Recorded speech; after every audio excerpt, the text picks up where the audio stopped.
أعوذ بالله من الشيطان الرجيم بسم الله الرحمن الرحیم رب اشرح لي صدری ويسر لي أمری واحلل عقدة من لسانی یفقهوا قولی واجعل لي وزیرا من أهلی آمین یا رب العالمین۔ آج کا ہمارا رکوع نمبر 28 سورۃ البقرہ کا رکوع نمبر 28 کا ترجمہ اور تشریح جو ہے وہ تفسیر آج ہم کریں گے۔ اس میں ہم دیکھتے ہیں کہ اللہ رب العالمین شروع فرماتے ہیں وَيَسْأَلُونَكَ عَنِ الْمَحِيضِ۔ تقریباً 17 سوالات ایسے تھے جو صحابہ کرام نے پوچھے تھے، جو ہم پچھلے رکوع میں ڈسکس کرتے چلے آئے ہیں۔ یسألونک عن الخمر والمیسر، یسألونک عن الشہر الحرام، اس طرح کے یسألونک عن الیتامی، کہ یہ سوال تھے، وہ پوچھتے ہیں آپ سے یتیموں کے بارے میں، وہ آپ سے پوچھتے ہیں ماہ حرام کے بارے میں، وہ آپ سے پوچھتے ہیں چاند کے بارے میں کہ یہ گھٹتا بڑھتا کیوں ہے۔ اسی طرح ایک سوال یہ ہے کہ یسألونک عن المحیض، وہ آپ سے پوچھتے ہیں حیض کے بارے میں۔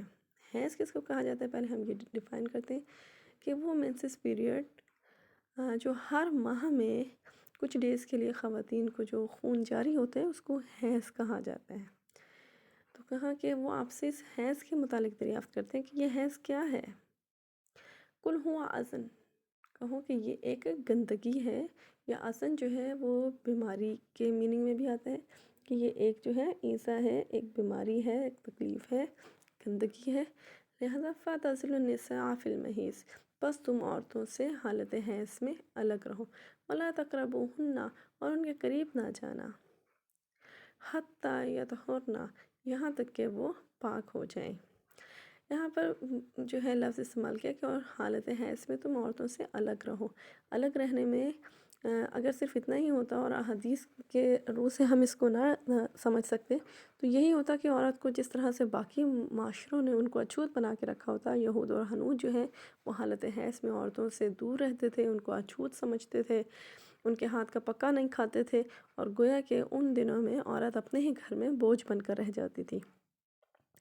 لیکن ہم دیکھتے ہیں کہ اسلام ایک انتہائی اعتدال پسند دین ہے، اور حالت حیض میں وہ صرف میاں بیوی کے تعلقات کو، جس کو فعل مباشرت کہا جاتا ہے، اس سے منع کرتا ہے۔ باقی کے جو تعلقات ہیں وہ سب کے سب اس کے ساتھ بدستور استوار رکھے جائیں گے، یعنی اس کے ساتھ ایک جگہ پر بیٹھ کے کھانا پینا، اس کے ہاتھ کا پکا ہوا کھانا، اس کے ساتھ جو ہے گفتگو بات چیت۔ وہ ایک ایسی بیماری ہے جس سے عورت جو ہے وہ خود گزر رہی ہوتی ہے۔ حالت حیض میں مباشرت سے منع اس لیے کیا گیا ہے کہ وہ ایک ایسی کنڈیشن ہے جس میں طبعی طور پر عورت جو ہے وہ صحت مندی کے کم اور بیماری کے زیادہ قریب ہوتی ہے۔ لہٰذا ایسے میں وہ خود اگر تعلقات قائم کیے جائیں تو عورت کے بھی بیماری کے بڑھ جانے کا اندیشہ ہوتا ہے، یا اس طرح کی کوئی بیماری مرد کو بھی لاحق ہو سکتی ہے، کیونکہ وہ ایک خاص ٹائم ہوتا ہے جس میں عورت کے جسم سے ایک گندا خون جو ہے وہ ڈسچارج ہو رہا ہوتا ہے۔ لہٰذا ایسی صورت میں فعل مباشرت سے پرہیز کرنا چاہیے۔ باقی تعلقات جو ہیں اس کے ساتھ کھانا پینا، گفتگو کرنا، بات چیت کرنا، آنا جانا، ملنا جلنا، اس طرح کے کسی تعلقات کا یا اس کے ہاتھ کے پکے کھانے سے کوئی فرق نہیں پڑتا، ٹھیک ہے۔ اس کے ساتھ ہم دیکھتے ہیں وَلَا تَقْرَبُوهُنَّ، اور ان کے قریب نہ جاؤ، ان سے جو ہے جو میاں بیوی کا تعلق ہے وہ قائم نہ کرو، باقی یعنی فعل مباشرت قائم نہ ہو، باقی تمام کام آپ کر سکتے ہو۔ حتیٰ یطہرن، جب تک کہ وہ پاک نہ ہو جائیں، یعنی پاک ہو جانے کے بعد جب وہ نہا دھو کر پاک صاف ہو جائیں تب ان کے ساتھ فعل مباشرت کی اجازت دی گئی ہے۔ فَإِذَا تَطَهَّرْنَ، اور جب وہ پاک ہو جائیں فَأْتُوهُنَّ مِنْ حَيْثُ، تو ان کے پاس آؤ وہاں سے، من حیث، جہاں سے امرکم اللہ، جہاں سے کہ اللہ نے تمہیں حکم دیا ہے۔ ایک خاص جگہ جہاں سے میاں بیوی کا تعلق قائم ہوتا ہے، اللہ تعالیٰ نے فرمایا کہ صرف اسی جگہ سے آنا ہے، اسی جگہ سے آؤ اور اس سے اپنا جو ہے میاں بیوی کا تعلق جو ہے وہ قائم کرو۔ اور ان اللہ یحب التوابین، اور بے شک کہ اللہ تعالیٰ جو ہے وہ دوست رکھتا ہے توبہ کرنے والوں کو۔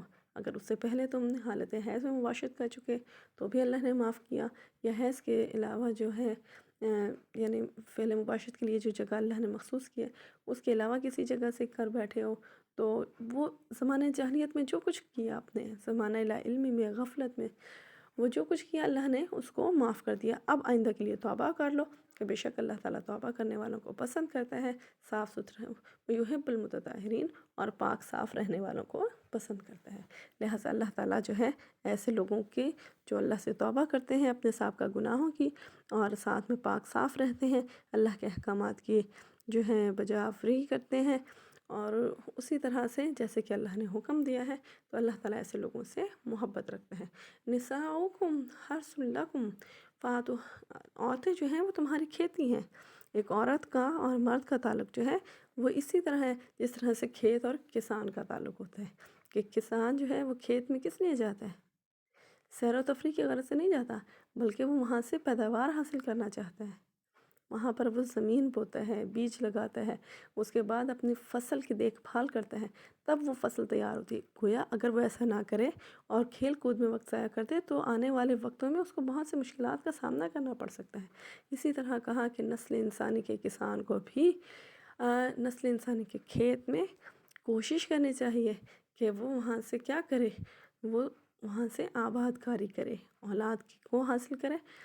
فَاتُوا حَرْثَکُم، اور تم آؤ اپنی کھیتی میں، نشے تم، اور جہاں سے چاہو، جیسے اللہ تعالیٰ نے تمہیں حکم دیا ہے ویسے تم اس میں آؤ، اور جو چاہو یعنی کھیتی کو پیداوار کو حاصل کرنے کے لیے، وَقَدِّمُوا لِأَنفُسَکُم، اور اپنے لیے آگے بھیجو، یعنی اس میں آؤ، اپنی کھیتی میں آؤ، لذت بھی حاصل کرو، اور ساتھ میں اپنے لیے مستقبل کے لیے بھی کچھ آگے بھیجو۔ اس میں دو چیزیں ہیں مستقبل کے لیے آگے بھیجنے میں۔ مستقبل کیا ہے؟ ایک یہ کہ اولاد کا حصول، یعنی نسل انسانی کی بقا، وہ اللہ نے ایک خاص طریقے میں میاں بیوی کے رشتے میں جو ہے وہ رکھ دیے۔ لہٰذا اپنے دنیا چھوڑنے سے پہلے اپنی جگہ کام کرنے والے لوگوں کو چھوڑ جاؤ، اپنے مستقبل کی فکر کرو کہ اپنے بعد جو ہے آپ کی جگہ لینے والے لوگ، آپ کے کام کو آگے بڑھانے والے لوگ موجود ہوں۔ ایک معنی، اور دوسرا معنی یہ بھی ہے کہ اپنی اولاد کی اتنی بہترین پرورش کرو کہ وہ جو اولاد نسل انسان کے کھیت سے انسان کیا حاصل کرتا ہے؟ پیداوار۔ تو کہا نسل انسانی کے کھیت سے جو تم نے پیداوار حاصل کیا ہے، وہ قدموا لانفسکم، اپنے لیے آگے بھیجو، یعنی ان کی بہترین تربیت کرو، ان کو اخلاقی لحاظ سے، دینی لحاظ سے، ان کو جو ہے وہ ایسی اولاد جو ہے ان کی تربیت ایسی کی جائے جو آدمیت کی جوہر سے آراستہ کرو، یعنی ان کو سمجھاؤ، ان کو بتاؤ، ان کی اخلاقی تربیت ہو، ان کی دینی تربیت ہو، ان کو ایسے کہ وہ نیکیوں کی طرف مائل ہونے والے ہوں، کیونکہ اولاد جو ہے وہ صدقہ جاریہ ہوگی۔ مرنے کے بعد انسان کے اعمال بند ہو جائیں گے، مکمل طور پر ختم ہو جائیں گے، ماں سوا تین صورتوں کے: ایک، اس کا کیا ہوا کوئی اچھا کام جب تک لوگ اس سے فائدہ اٹھاتے رہیں گے تب تک اس کے نامہ اعمال میں اجر جاتا رہے گا۔ نمبر دو، علم جو اس نے چھوڑا ہوگا، تو جب تک لوگ اس کے علم پر عمل کرتے رہیں گے، اس سے فائدہ اٹھاتے رہیں گے، تو بھی اس کے نامہ اعمال میں اجر جاتا رہے گا۔ اور تیسرا، نیک اولاد۔ نیک اولاد جب تک وہ نیک اولاد کام کرتی رہے گی، ان کے ہر نیکی کے پیچھے، ان کے ہر بھلائی کے پیچھے، چونکہ تربیت جو ہے وہ والدین کی ہوگی، لہٰذا ایسے میں وہ نیک اولاد جو ہے وہ آپ کے لیے صدقہ جاریہ بن جائے گی۔ تو کہا وَقَدِّمُوا لِأَنفُسَکُم، اور اپنے مستقبل کی فکر کرو، اپنے لیے آگے بھیجو۔ آگے کیا بھیجنا ہے؟ یعنی دنیا میں ہے، اپنے لیے اپنی اولاد چھوڑ کر جاؤ تاکہ آپ کے شروع کیے ہوئے اچھے کاموں کو وہ آگے کنٹینیو کر سکیں۔ دوسرا یہ کہ ان کی بہترین تربیت اس لحاظ سے کرو کہ وہ آپ کی عاقبت کے لیے بھی بہتر ہو سکے، یعنی اپنے اعمال بھی اچھے ہوں، اور صرف اپنے اعمال ہی نہیں، اپنے لیے پیچھے صدقہ جاریہ بھی چھوڑ کر جاؤ نیک اولاد کی صورت میں۔ دونوں اس میں آئیں گے، ٹھیک ہے۔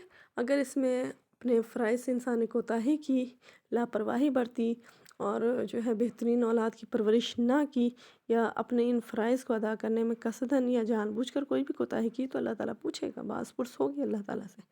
لہٰذا ایسے میں کیا کرو کہ اللہ تعالیٰ کی طرف سے جو بھی احکامات دیے گئے ہیں ان کو حاصل کرو۔ میاں بیوی کے تعلق سے کہ نساؤکم حرث لکم، عورتیں تمہاری کھیتی ہیں، فاتوا حرثکم ان شئتم، کہ تم اپنی کھیتی میں آؤ جہاں سے چاہو، وقدموا لانفسکم، اور اپنے مستقبل کی فکر کرو، اپنے مستقبل کے لیے آگے کی تدبیر کرو، واتقوا اللہ، اور اللہ سے ڈرتے رہو، واعلموا، اور جان لو، انکم ملاقوہ وبشر المؤمنین، کہ تم بہت جلد اللہ سے ملنے والے ہو، اور ایمان والوں کو خوشخبری دے دیں، ایمان والوں کو بتا دیں کہ اللہ ان سے راضی ہے، ان کو خوشخبری دے دیں۔ خود بھی ایمان والے ہیں، اپنے پیچھے بھی ایمان والے چھوڑے، خود بھی اللہ کے فرما بردار ہیں، اپنے پیچھے بھی اللہ کے فرما بردار چھوڑیں۔ اس طرح ہم دیکھتے ہیں کہ حضرت ابراہیم اور حضرت یعقوب علیہ السلام نے مرتے وقت اپنی اولاد کو کیا وصیت کی تھی کہ تم ہرگز نہ مرنا مگر یہ کہ تم مسلمان ہونا، یعنی تمہیں موت ہرگز اس حالت میں نہ آئے کہ تم اللہ کے باغی اور نافرمان ہو، بلکہ تمہیں موت اس حالت میں آئے کہ جب تم دنیا سے جانے لگو تو اللہ کے فرما بردار ہو، تمہارے سر جو ہیں وہ اللہ کے آگے جھکے ہوئے ہوں، تمہیں اللہ کے عبادت گزاروں، اللہ کے فرما برداروں، اللہ کے اطاعت گزاروں کی حالت میں موت آئے۔ تو لہٰذا اپنے پیچھے اور وَاعْلَمُوا اور جان لو انکم ملاقوہ کہ تم پہنچ جلد اللہ سے ملنے والے ہو، حقیقتاً ہم سب اللہ سے ملنے والے ہیں۔ وَبَشِّرِ الْمُؤْمِنِينَ لہٰذا مومنین کو تو جو ہے وہ بشارت دے دو کہ جنہوں نے خود بھی بھلائیاں کی، خود بھی اللہ کے فرما بردار اطاعت گزار بن کر رہے اور اپنے بعد بھی اپنے پیچھے بھی ایسے ہی لوگ چھوڑ کر آئے۔ وَلَا تَجْعَلُوا اللَّهَ عُرْضَةً لِإِيمَانِكُمْ اور تم اپنے قسموں کو ڈھال مت بناؤ، نشانہ نہ بناؤ اس بات کے لیے ان تبرؤ کہ وہ تم حسن سلوک نہ کرو گے، وتتقوا اور نہ پرہیزگاری کرو گے، وتصلحوا بین الناس اور نہ ہی لوگوں کے درمیان صلح کراؤ گے۔ اللہ سمیع علیم اور اللہ سننے والا ہے اور جاننے والا ہے۔ تو بہت سارے جو ہے اس طرح سے ہم دیکھتے ہیں معاشرے میں کہ لوگ جو ہیں جب کوئی صلح کرا رہا ہوتا ہے تو کہتے ہیں آیا بڑا تو ایسا حاجی، تو ایسا فلاں، ہم بہت سارے لوگ ایسے ہوتے ہیں، پھر وہ کہتے ہیں خدا کی قسم میں تو ان کے ساتھ بھلائیاں کر کر کے رہ گیا ہوں، آئندہ کے بعد میں ان کے ساتھ بھلائی نہیں کروں گا۔ تو کہا اللہ کی قسم کے ساتھ آپ نے کہا نا، یہ کیا بات ہوئی کہ تم نے اللہ کی قسم کو جو ہے وہ نیکیوں سے روکنے کا ذریعہ بنا لیا؟ ایسی قسموں کو تو توڑ دینا بہتر ہے۔ کہا کہ اللہ تعالیٰ سے تم اللہ کے قسموں کو، اپنی قسموں کو جو اللہ کے نام کے ساتھ تم لیتے ہو ان کو تم اس چیز کے لیے نشانہ نہ بناؤ کہ تم حسن سلوک نہیں کرو گے، کہ خدا کی قسم میں تو ان کے ساتھ بھلائیاں کر کر کے تھک گیا ہوں، لیکن یہ بھلائی کا جواب ہمیشہ برائی سے دیتے ہیں، خدا کی قسم آئندہ میں اس کے ساتھ کوئی بھلائی نہیں کروں گا۔ تو آپ نے کیا کیا؟ اللہ کی قسم کے ساتھ کیا کیا کہ میں اس کے ساتھ بھلائی نہیں کروں گا، میں اس کے ساتھ حسن سلوک نہیں کروں گا، میں اس کی مدد نہیں کروں گا، یعنی ان چیزوں سے، یا اللہ کی قسم میں آج کے بعد ان کو برائیوں سے منع ہی نہیں کروں گا، بھاڑ میں جائیں یہ اور ان کا نہ، ایسی باتیں نہیں کرنی۔ ہم معاشرے میں دیکھیں ایسی بہت ساری باتیں ہیں جو ہمیں سننے کو ملتی ہیں، لہٰذا ایسی صورت میں کہا کہ اپنے قسموں کو ڈھال مت بناؤ اللہ کے نام کے ساتھ جو تم قسمیں کھاتے ہو کہ تم حسن سلوک نہیں کرو گے، تم پرہیزگاری کا حکم نہیں دو گے، تم لوگوں کے درمیان صلح نہیں کراؤ گے، کہ میں جب بھی ان کے ساتھ صلح کراتا ہوں تو یہ پھر جھگڑا کرتے ہیں اور الٹا مجھے ہی گناہ گار اور فاسد ٹھہراتے ہیں۔ تو کہا کہ ایسے میں انسان قسمیں کھاتا ہے نا کہ میں اب ان کے بعد ان کے معاملے میں پڑھوں گا ہی نہیں، بھاڑ میں جائیں گے جو بھی کریں، تو کہا کہ ایسے میں آپ نے نہیں کرنا، بلکہ آپ نے کیا کرنا ہے، آپ نے حسن سلوک کا حکم دینا ہے، آپ نے پرہیزگاری کا حکم دینا ہے، آپ نے لوگوں کے درمیان انصاف سے صلح کرانی ہے۔ واللہ سمیع علیم اور اللہ تو سنتا ہے اور جانتا ہے۔ لہٰذا اپنی قسموں کو اس طرح کے نیکیوں سے روکنے کا ڈھال مت بناؤ، اور پھر یہ کہ دوبارہ کبھی ایسا موقع آئے تو پھر کہو کہ نہیں اللہ، میں نے تو اللہ کی قسم کھائی ہوئی ہے، میں اب ان کے درمیان صلح نہیں کراؤں گا۔ لہٰذا نیکی سے رک گئے، صلح کرانا نیکی تھا، تقویٰ کا حکم دینا نیکی تھا، برائیوں سے منع کرنا نیکی کا کام تھا، لیکن آپ نے اپنی قسم کھانے کی وجہ سے کیا ہوا؟ آپ نیکیوں سے رک گئے۔ تو کہا کہ ایسے میں کیا کرو، اب ایسی قسموں کو توڑ دینا زیادہ بہتر ہے، ایسی قسموں کو توڑ دو اور ان کا کفارہ ادا کرو، اور قسم توڑنے کا کفارہ یہ ہے کہ 10 مسکینوں کو کھانا کھلائیں، یا ان کو لباس پہنائیں، یا ایک غلام آزاد کریں، یا 3 مسلسل روزے رکھیں۔ تو کہا کہ اپنی قسموں کو یعنی نیک اور صالح کام کرنے کے لیے اپنی قسموں کو ڈھال نہ بناؤ کہ ہاں جی میں نے قسم کھائی ہوئی ہے میں بھلائی کا کوئی کام نہ کروں گا، بلکہ ایسی قسموں کو توڑ دو اور جو ہے نیکیوں کی طرف مائل ہو جاؤ۔ اللہ سمیع علیم اللہ سننے والا ہے اور جاننے والا ہے۔ لا یؤاخذکم اللہ باللغو فی ایمانکم اور اللہ تمہیں نہیں پکڑتا تمہاری بیہودہ قسموں پر، یعنی تمہاری لغو قسموں پر، لیکن یؤاخذکم وہ پکڑے گا تمہیں بما کسبت قلوبکم اس قسم پر جو تم نے دل کے ارادے سے کھائی ہوگی۔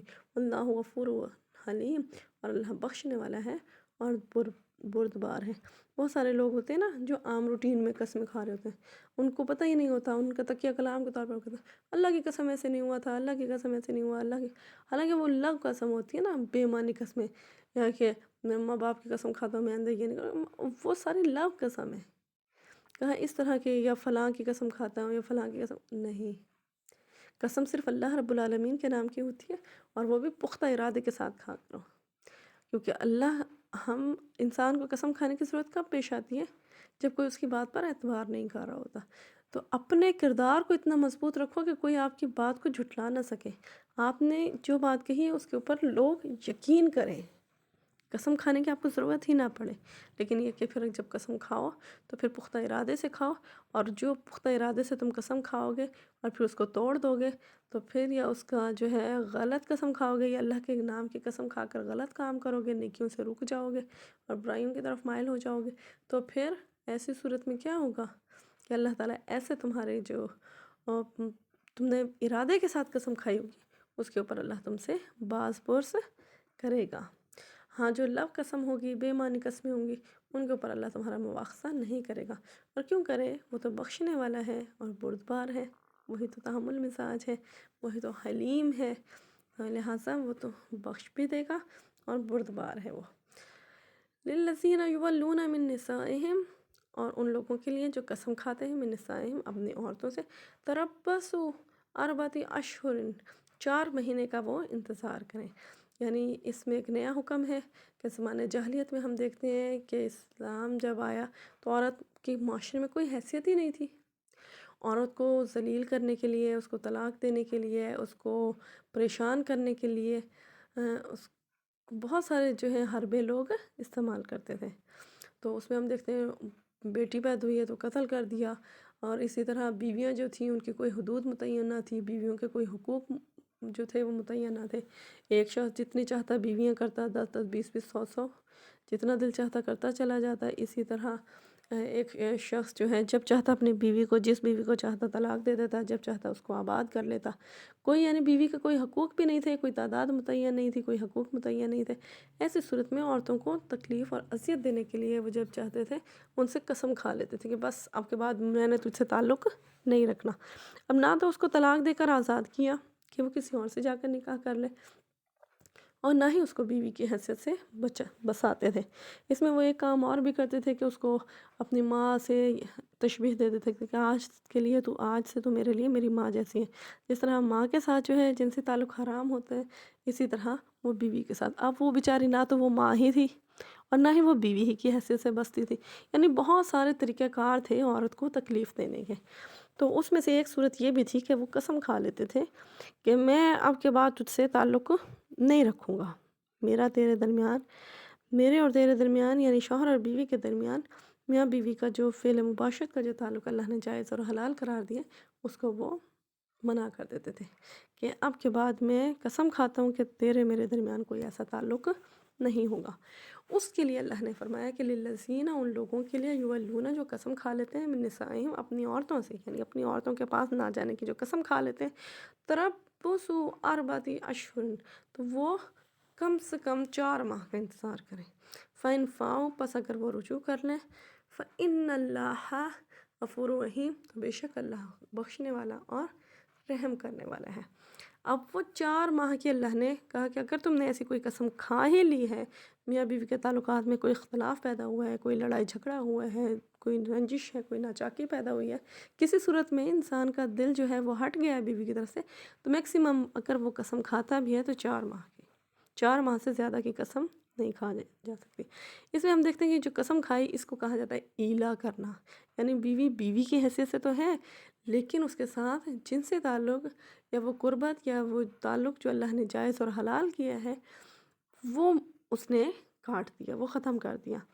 تو ایسی صورت میں کہا کہ میکسیمم جو ہے وہ 4 منتھس کا ٹائم ہے. اس کی اللہ تعالیٰ نے فرمایا کہ 4 ماہ. اس میں ہم دیکھتے ہیں کہ کتنی صورتیں نکل سکتی ہیں کہ اگر کوئی شخص اپنی بیوی سے قسم کھاتا ہے کہ میں تجھ سے تعلق نہیں رکھوں گا تو اس میں 4 صورتیں نکلتی ہیں قسم کھانے میں. ایک یہ کہ وہ ٹائم لیمٹ متعین ہی نہ کرے کہ جی میں تجھ سے تعلق نہیں رکھوں گا، کتنی مدت کے لیے کوئی پتہ ہی نہیں ہے. آیا وہ 4 ماہ سے زیادہ ہے، آیا وہ 4 ماہ سے کم ہے، کوئی پتہ ہی نہیں ہے.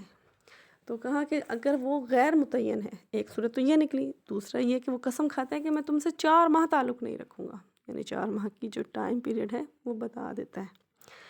تیسری صورت یہ نکل سکتی ہے کہ وہ 4 ماہ سے زیادہ، کہ 5 ماہ 6 ماہ 8 ماہ تم سے تعلق نہیں رکھوں گا، یعنی 4 ماہ سے زیادہ ٹائم کی جو ہے وہ قسم کھاتا ہے۔ اور چوتھی صورت یہ ہے کہ وہ 4 ماہ سے کم کی مدت کی قسم کھاتا ہے، یعنی 1 ماہ یا 2 ماہ یا 3 ماہ یا 2.5 ماہ یا کچھ 15 دن، اس طرح سے وہ قسم کھاتا ہے کچھ۔ تو یہ 4 صورتیں بنتی ہیں، ایک وہ کہ جس میں کوئی مدت ہی مقرر نہ کرے، دوسرا یہ کہ 4 ماہ کی کر دے، تیسرا یہ کہ 4 ماہ سے زیادہ کی مدت کر دے، اور چوتھی صورت یہ کہ 4 ماہ سے کم ٹائم کی قسم کھائے۔ اب ان 4 صورتوں میں ہم دیکھتے ہیں کہ پہلی 3 صورتیں جو ہیں، یعنی وہ صورت جس میں کوئی مدت مقرر نہیں کی، یا دوسری وہ جس میں 4 ماہ کی قید لگائی، تیسری وہ جس میں 4 ماہ سے زیادہ دن کی قید لگائی۔ ایسی 3 صورتوں کا حکم یہ ہے کہ انسان 4 ماہ کے اندر اندر اس قسم کو توڑ دے اور رجوع کر لے بیوی سے، اور اپنی قسم کا کفارہ ادا کرے۔ تو ٹھیک، اور اگر اس نے قسم نہ توڑی اور 4 ماہ سے اوپر کا ٹائم گزر گیا تو وہ عورت جو ہے وہ اس کے لیے حرام ہو جائے گی، لہٰذا اس کو طلاق بائن ہو جائے گی، اور وہ دوبارہ اس کے لیے حلال اس صورت میں ہوگی کہ وہ اور بیوی دونوں دوبارہ سے نکاح کریں، یعنی تجدید نکاح کریں، تو پھر وہ رجوع کر سکتے ہیں، کیونکہ اس نے بیسکلی طلاق نہیں دی، لیکن ایلا کے لیے شرط اللہ نے 4 ماہ کی مقرر کی تھی، اور اس نے تعلق نہ رکھنے کی قسم کھائی تھی، اور اس میں ٹائم لمٹ جو تھی وہ کوئی یا تو 4 ماہ ہی کی رکھی تھی یا 4 ماہ سے زیادہ کی رکھی تھی، اور ایسے میں اس نے رجوع نہیں کیا، اپنی قسم کو اس نے پورا کیا، تو 4 ماہ سے اوپر کا ٹائم بھی پورا ہو گیا، کوئی لمٹ مقرر نہیں کی۔ تو ایسی صورت میں اب چونکہ 4 ماہ کی جو لمٹ اللہ نے بتائی تھی اس کے اندر اس نے رجوع نہیں بھی کیا، نہیں، یا تو رجوع کرتا اس صورت میں کہ وہ اپنی قسم کا کفارہ ادا کرتا، قسم توڑ دیتا اور کفارہ ادا کرتا، تو میاں بیوی کی حیثیت سے رہ سکتے تھے۔ اب چونکہ اس نے 4 ماہ کے اندر رجوع نہیں کیا، 4 ماہ مکمل ہو گئے، اللہ نے جو 4 ماہ کی ٹائم پیریڈ بتائی تھی، اب ایسی صورت میں کیا ہوگا کہ اب اگر شوہر اور بیوی دونوں رجوع کرنا چاہیں گے تو ان کو دوبارہ سے نکاح کرنا ہوگا، ورنہ اگر رجوع نہیں کرنا چاہتے تو پھر وہ اس کو طلاق دے کر الگ کر دیں۔ اچھا، چوتھی صورت یہ تھی کہ 4 ماہ سے کم مدت کی اس نے قسم کھائی تھی، کہ فرض کریں 15 دن یا 20 دن یا 2 مہینے یا 3 مہینے یا کتنا ٹائم اس نے، کہ 4 ماہ سے کم مدت کی جو ہے وہ قسم کھائی تھی۔ تو اس میں یہ ہے کہ اگر وہ اپنی قسم پوری کر بھی لیتا ہے، یعنی 2 ماہ کی اس نے قسم کھائی ہے، میکسیمم مدت اللہ نے 4 ماہ کی بتائی ہے، اب اس نے اپنی قسم پوری کر لی، تو اب اس کے اوپر، اب وہ بیوی سے رجوع کرتا ہے تو ان کے اوپر کوئی گناہ نہیں ہے، ان کا نکاح بھی باقی رہے گا اور وہ رجوع بھی کر سکتے ہیں۔ لیکن چونکہ ایک فعل کو اس نے اپنی قسم کے ذریعے سے حرام کیا، اس تعلق کو اس نے خود منع کیا 2 مہینے یا 4 مہینے یا 3 مہینے یا 2.5 مہینے یا جتنے بھی ٹائم کے لیے، یعنی 4 ماہ سے کم مدت کے لیے، تو وہ چونکہ اس نے اس رشتے کو جس کو اللہ نے اس کے لیے جائز اور حلال کیا تھا، پاکیزہ بنایا تھا، اس کو اپنی قسم سے اس نے حرام کیا، اس قسم کا جو ہے وہ کھانے کی وجہ سے گناہ گار ضرور ہوگا۔ لیکن اگر وہ اپنی ٹائم پیریڈ جو ہے وہ 4 ماہ کے سے کم کا ہے، اور 4 ماہ سے کم کا وہ ٹائم پیریڈ مکمل بھی کر لیتا ہے، تو بھی وہ ان کا نکاح قائم رہے گا، برقرار رہے گا، اور وہ رجوع کر سکتے ہیں۔ ایسی صورت میں وہ گناہ گار تو ضرور ہوگا، کیونکہ قسم کھائی ہے اس نے ایک تعلق کو ختم کر دینے کی، لیکن اس کے اوپر قسم کا کفارہ نہیں آئے گا، کیونکہ وہ اپنی قسم پوری کر چکا۔ اس کے بعد کیا کریں کہ وَإِنْ عَزَمُ الطَّلَاقَ، اور اگر انہوں نے طلاق کا ہی ارادہ کر لیا، فَإِنَّ اللَّهَ سَمِيعٌ عَلِيمٌ، تو بے شک اللہ خوب سننے والا اور جاننے والا ہے۔ یعنی 4 مہینے کا ٹائم پیریڈ یا جتنا بھی اس نے ایلا کے لیے مقرر کیا تھا کہ اتنے ٹائم میں اگر حالات میں بہتری نہیں آئی، دونوں کے درمیان جو ہے رنجشیں کم نہیں ہوئیں، ناچاکیاں ختم نہیں ہوئیں، ایسی صورت میں کیا کرے؟ پھر اس نے اگر ارادہ ہی کر لیا کہ میں نے کسی بھی حالت میں اس عورت کے ساتھ نہیں نبھا کرنا، یا عورت بھی یہ عہد کر لے کہ میں نے اس شخص کے ساتھ نہیں کرنا، ایسی صورت میں جب کہ رنجشیں اور ناچاکیاں ختم نہ ہوں تو پھر وہ کیا کرے؟ طلاق دے دے۔ کہا اگر وہ طلاق کا ہی ارادہ کر لیں تو فَإِنَّ اللَّهَ سَمِيعٌ عَلِيمٌ، اللہ تعالیٰ خوب سننے والا ہے اور جاننے والا ہے۔ وَالْمُطَلَّقَاتُ، اب اگر طلاق دے دی تو ایسی صورت میں کیا ہوگا؟ اب یہ طلاق یافتہ عورتیں کیا کریں گی؟ وَالْمُطَلَّقَاتُ يَتَرَبَّصْنَ بِأَنفُسِهِنَّ ثَلَاثَةَ قُرُوء، تو یہ طلاق یافتہ عورتیں جو ہیں 3 ماہ تک، یعنی 3 ہے، ایسا قروء کا لفظ استعمال ہوا ہے، اس کو مفسرین یا جو ہیں وہ 3 معنی میں لیتے ہیں۔ قرو کا لفظ جو ہے وہ ذو معنی لفظ ہے، یعنی ایک ایسا لفظ ہے جس کے کئی معنی نکلتے ہیں. کچھ ہیں جو ثلاثت قرو کے جو ہے میننگ لیتے ہیں کہ 3 حیض، اور کچھ جو ہیں مفسرین وہ لیتے ہیں ثلاثت قرو کے معنی 3 پاکیزگی کے طہر، یعنی 3 لیتے ہیں، 3 حیض، یعنی سٹیپ بائی سٹیپ ایک حیض ختم ہوا، پھر دوسرا آیا، پھر تیسرا آیا، یعنی مینسس پیریڈ ایک ختم ہوا، دوسرا ہوا، تیسرا. دوسرے جو ہیں مفسرین وہ لیتے ہیں پاکیزگی کے ٹائم کو، کہ ایک پاکیزگی کا ٹائم ختم ہوا حیض آ گیا، دوسرا پاکیزگی کا ٹائم ختم ہوا حیض آ گیا، تیسرا پاکیزگی کا ٹائم ختم ہوا حیض آ گیا، یعنی 3 پاکیزگی کے طہر لیتے ہیں. جیسے ہی تیسرے پاکیزگی کا ٹائم ختم ہوگا، حیض آ جائے گا، تو عدت مکمل ہو جائے گی. اور کچھ جو ہیں وہ اس کو 3 ماہ لیتے ہیں. 3 قرو ثلاثت قرو یعنی 3 ماہ کی مدت ان کے لیے ہے. یہ کس چیز کے لیے مدت متعین کی گئی ہے؟ دوسرے نکاح تک. مرد جو ہے وہ اگر بیوی اس کا تعلق ختم ہو جاتا ہے تو وہ فوراً نکاح کر سکتا ہے دوسرا، بیوی کے مر جانے کے بعد بھی اور طلاق کے بعد صورت میں بھی. لیکن عورت جو ہے وہ طلاق کے بعد بھی یا شوہر کے مر جانے کے بعد بھی دوسرا نکاح فوراً نہیں کر سکتی. بیوہ کی عدت جو ہے کہ شوہر مر گیا ہے تو اس کے لیے ٹائم پیریڈ دیا گیا ہے کہ کم سے کم 4 ماہ 10 دن تک وہ دوسرا نکاح نہیں کرے گی. اور اسی طرح جو حیض والی عورتیں ہیں، جو جوان ہیں، ینگ ہیں، اور ان کو طلاق ہو گئی ہے، تو وہ 3 قرو یعنی 3 حیض یا 3 پاکیزگی کے طہر تک بھی وہ دوسرا نکاح نہیں کر سکتی. یہ ٹائم پیریڈ کیوں بتایا؟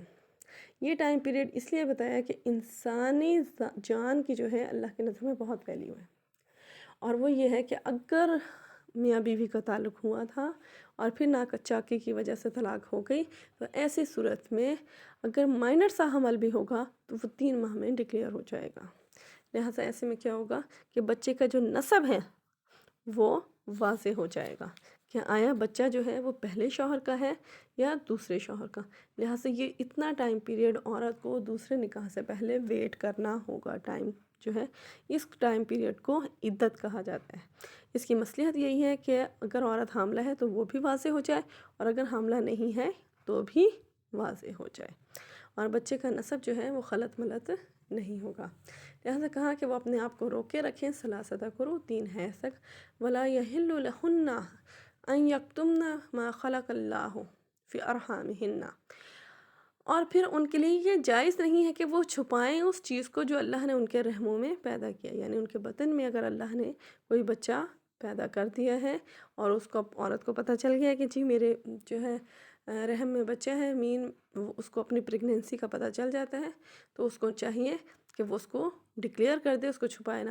ان کنّ یؤمنن باللہ والیوم الآخر، اگر وہ اللہ پر ایمان رکھتی ہیں اور یوم آخرت پر، اگر وہ اللہ پر اور یوم آخرت پر یعنی حساب کتاب کے دن پر کہ ہاں جی میرے ہر عمل کا مجھے حساب دینا پڑے گا، تو وہ اس چیز کو واضح کر دیں. اگر پریگنینسی ہے تو بھی ڈکلیئر کر دیں کہ جی میں پریگننٹ ہوں، اور اگر پریگنینسی نہیں ہے تو بھی کہ جی پریگنینسی نہیں ہے. تو دونوں صورتوں میں جو ہے وہ اس کو، اگر پریگنینسی ہوگی، اگر فرض کریں پریگنینسی ہو جاتی ہے، حمل ٹھہر جاتا ہے، تو پھر اس عورت کی عدت جو ہے وہ بچے کی پیدائش تک بڑھ جائے گی. اور اگر پریگنینسی نہیں ہے تو 3 حیض کے بعد اس کی عدت ختم ہو جائے گی، پھر وہ دوسرا نکاح کر سکتی ہے. وَبُعُولَتُهُنَّ أَحَقُّ بِرَدِّهِنَّ فِي ذَلِكَ إِنْ أَرَادُوا إِصْلَاحًا. اور ان کے شوہر اس دوران میں ان کو واپس لوٹا لینے کے زیادہ حقدار ہیں اگر وہ بہتری کا ارادہ رکھتے ہیں. تو اس میں کیا حکم آیا کہ اب چونکہ ٹائم پیریڈ گزر رہا ہے عدت کا، تو لہٰذا ایسے میں اللہ تعالیٰ شوہر کو یہ حق دیتا ہے کہ لڑائی جھگڑا ہوا، اختلافات بڑھے، غصے میں آئے، جذبات میں آ کر طلاق دے دی، لیکن with the passage of time عورت عدت گزار رہی ہے، مرد کو بھی اور عورت کو بھی دونوں کو اپنی غلطی کا احساس ہوا کہ لڑائی جھگڑا اتنا نہیں تھا، یا بچہ ڈکلیئر ہو جاتا ہے اور بچے کے لیے باپ جو ہے وہ رجوع کرتا ہے، وہ کہتا ہے کہ نہیں میرا بچہ جو ہے وہ رل جائے گا، پریشان ہوگا، باپ کے بغیر رہے گا. لہٰذا اس پریشانی میں وہ کیا کرتا ہے کہ اگر وہ ارادہ کرتا ہے بچہ ہونے کی صورت میں بھی اور بچہ نہ ہونے کی صورت میں بھی، اس کو یہ کہ میرا گھر خراب ہو جائے گا تو میں اپنا گھر بسا لوں، دوبارہ سے آباد کر لوں، کیونکہ سوچنے سمجھنے کا موقع انسان کو مل جاتا ہے عدت میں. عدت کی حکمت اور مصلحت یہی ہے کہ ایک تو انسان کو سوچنے سمجھنے کا ٹائم مل رہا ہے، دوسرا یہ کہ بچے کا نسب واضح ہو رہا ہے. تو ایسی صورت میں کہا کہ اگر شوہر کو یہ احساس ہو کہ ہمیں رجوع کر لینا چاہیے، تو ان کے شوہر جو ہیں وہ اس بات کا زیادہ حق رکھتے ہیں کہ وہ اپنی بیویوں کو واپس پلٹا لیں یا ان کی طرف رجوع کر لیں. یہ یہاں پر ہم دیکھ رہے ہیں کہ طلاق کی اقسام بھی آ رہی ہیں. یہ طلاق رجعی ہے، جس میں اگر شوہر نے بیوی کو طلاق دے دی ہے اور طلاق رجعی ہے وہ، تو عدت کے دوران شوہر اپنی بیوی کو واپس پلٹا لے. ایک شخص کو ایک نکاح کے بعد 3 طلاقوں کا حق جو ہے وہ عورت کے اوپر حاصل ہو جاتا ہے. اگر اس نے 1 طلاق دے دی یا 2 طلاقیں دے دی ہیں تو ان کے بعد وہ بیوی کو واپس عدت کے دوران پلٹا سکتا ہے، یعنی اس کی طرف رجوع کر سکتے ہیں، اس کو واپس اپنی بیوی کی حیثیت سے اپنے گھر میں آباد کر سکتے ہیں. اور یہ شوہر کا حق ہے. اس کا حق جو ہے اللہ نے شوہر کو دیا ہے کہ بیوی نہ بھی چاہے اور شوہر گھر آباد کرنا چاہے تو شوہر اپنا گھر عدت کے دوران آباد کر سکتے ہیں، اپنی بیوی کو واپس آباد کر سکتے ہیں. ٹھیک ہے. کہا کہ وہ اولاتہن، اور ان کے شوہر جو ہیں حق کو اس بات کا زیادہ حق رکھتے ہیں برادہن کہ ان کو واپس پلٹا لیں. فی ذالک ان ارادوا اصلاح، اگر وہ بہتری چاہتے ہیں، عورت کو ذلیل کرنے یا دوبارہ سے اذیتیں دینے یا تکلیفیں دینے کی غرض سے نہیں، اگر وہ اصلاح چاہتے ہیں، دوبارہ سے گھر آباد کرنا چاہتے ہیں، اپنے بچوں کو دیکھتے ہیں کہ جی میرے بغیر یا ماں کے بغیر بچے پریشان ہوں گے، گھر خراب ہو جائے گا، لوگ طانے دیں گے، یا کوئی بھی اس طرح کا کہ بدمزگی کا احساس ان کو ہو جاتا ہے جو غصے کی حالت میں ان سے ہو گئی غلطی. تو کہا کہ وہ ان سے اگر وہ بہتری کا ارادہ رکھتے ہیں، دوبارہ سے گھر آباد کرنا چاہتے ہیں، یا اگر پریگنینسی ڈکلیئر ہو رہی ہے، وہ اپنے بچے کے لیے وہ گھر آباد کرنا چاہتا ہے، تو ایسی صورت میں شوہر جو ہیں وہ زیادہ حق رکھتے ہیں. بیوی نہ بھی چاہے تو شوہر اس کو پلٹا لائے. وَلَهُنَّ مِثْلُ الَّذِي عَلَيْهِنَّ بِالْمَعْرُوفِ، اور عورتوں کے بھی ویسے ہی حقوق ہیں جیسے ان کے اوپر ہیں. اب یہاں پر نا یہ پہلا وہ حکم ہے جہاں اللہ تعالیٰ یہ بتا رہا ہے کہ عورت کے بھی کچھ حقوق ہیں، جس طرح سے کہ تم اپنے حقوق عورت کے اوپر جانتے ہو. یہ نہیں ہے کہ عورت کے صرف فرائض ہی فرائض ہیں، وہ تمہاری ذمہ داریاں جو ہیں وہ ادا کرتی رہے، وہ تمہاری خدمتیں کرتی رہے، تمہارے کھانے بناتی رہے، تمہارے کپڑے دھوتی رہے، تمہارے گھر کی دیکھ بھال کرتی رہے، تمہارے بچے پیدا کرتی رہے، اس کے پرورش کرتی رہے، اور اس کو بدلے میں ریٹرن میں کوئی حق نہ ملے. یہاں پر اللہ تعالیٰ نے کہا کہ نہیں، عورت کے بھی حقوق ہیں اسی طرح سے جس طرح سے کہ تمہارا حق ہے عورت کے اوپر. جس طرح تم اپنا حق طلب کرتے ہو نا اس سے، اسی طرح اس کا بھی حق ہے. اور اس کا حق کیا ہے؟ عزت، خودداری، اس کو تحفظ، اس کے ناموس کا تحفظ، اس کو گھر بار کا تحفظ. یہ تحفظ، یہ حقوق جو ہیں عورت کو اسلام نے دیے. ورنہ اس سے پہلے ہم دیکھتے ہیں کہ قبل از اسلام عورت کو کوئی حقوق حاصل ہی نہیں تھے. ایون رسول اللہ صلی اللہ علیہ وسلم کی پیدائش کے بعد اور نبوت سے پہلے کا جو ٹائم پیریڈ تھا 40 ایئرز کا، ان کے دوران فرانس میں ایک بہت بڑی کانفرنس ہوئی تھی اس بارے میں کہ عورت جو ہے وہ انسان بھی ہے یا نہیں. یعنی وہ انسان کو سمجھتے ہی نہیں تھے، وہ یہی نہیں سمجھتے تھے کہ یہ انسان بھی ہے. کہتے تھے جس طرح اللہ نے اور بہت ساری مخلوقات پیدا کی ہیں، اسی طرح عورت بھی کوئی اور مخلوق ہے. آخر وہ بحث جو ہے وہ اس انجام پر پہنچتی ہے کہ جی عورت ہے تو انسان، لیکن پیدا مرد کی خدمت کے لیے کی گئی ہے. وہ جنت میں کبھی نہیں جائے گی، اس کا اپنا حق کوئی نہیں ہے. وہ صرف عورت کو جو ہے اس بات کا جو ہے وہ ذمہ دار ٹھہراتا تھا کہ وہ عورت جو ہے وہ مرد کی خدمت کے لیے خدمت گار کے طور پر وہ پیدا کی گئی ہے.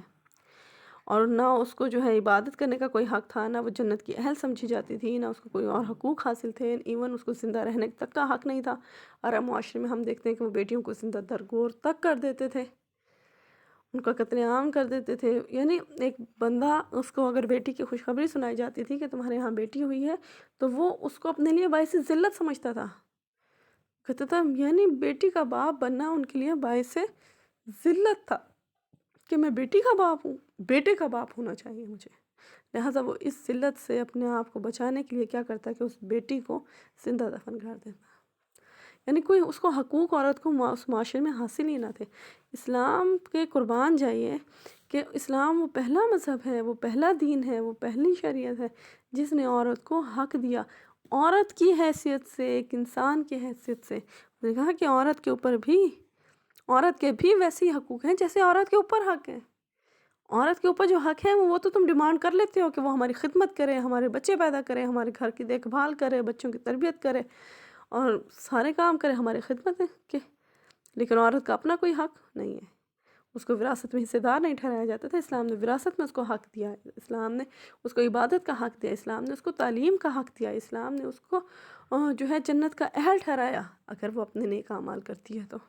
اور اسی طرح شوہر اگر ظلم کرتا ہے، زیادتی کرتا ہے، تو اسلام نے عورت کو یہ حق دیا ہے کہ وہ ایسے ہی ظالم شوہر سے نجات پالے۔